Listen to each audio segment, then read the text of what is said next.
Okay, let's talk about something called oxidation states.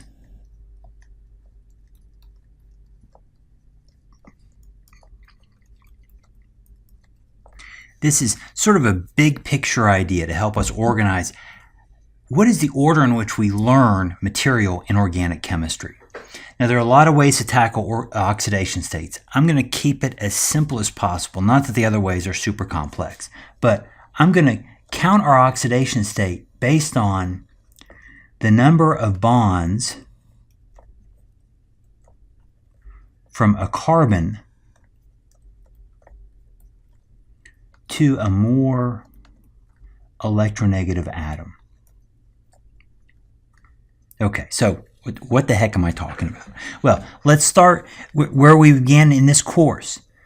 First thing we learned about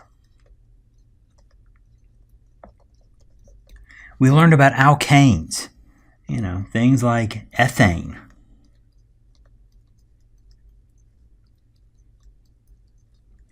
And what did we learn from these? Well, we learned about conformations.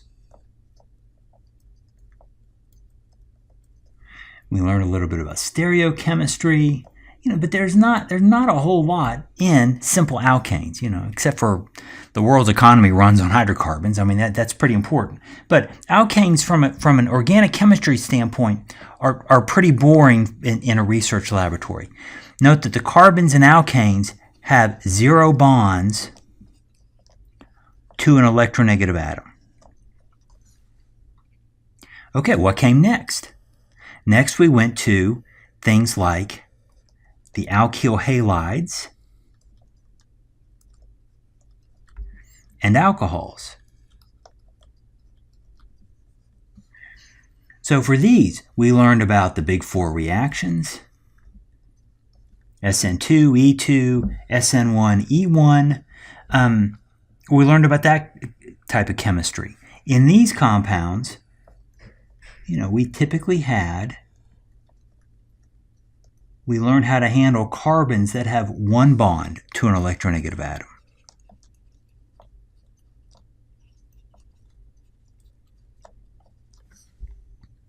What came next? Next, we learned about carbonyl compounds, specifically aldehydes and ketones.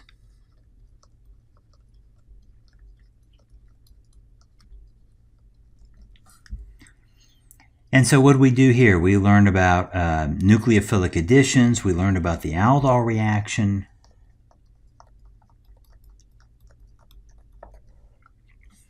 These have 2 bonds to an electronegative atom. So let's show one of these. An aldehyde. Carbon has 2 bonds to an electronegative atom. Now, those are 2 bonds to the same atom, but I'm not counting the number of atoms attached. I'm counting the number of bonds attached. So, where do you think we're going from here? We're now going to talk about a class of compounds called the acid derivatives. These are, for the most part, carboxylic acids and related compounds, and now our central carbon has 3 bonds to an electronegative atom. So as we increase the number of bonds to electronegative atoms, we are increasing the oxidation state. So we can, in theory, go back and forth between these different levels of oxidation and reduction through oxidation or reduction reactions. So we learned how to go from an alcohol to a carbonyl. What do we call that? We call that, one reagent was the Swern oxidation. That's why we called it an oxidation. When we, those are just examples of that. Now, we could continue this progression, and we could talk about what happens if we have 4 bonds from an electronegative atom to carbon. Well, that gets us into a pretty small subset of molecules, but things like carbon dioxide, urea, which is an important waste product in the body, so that we can talk about that chemistry. But For the most part, we're going to finish at 3 bonds, and that's really what's next. And for the rest of the course, we're mostly going to talk about acid derivative chemistry.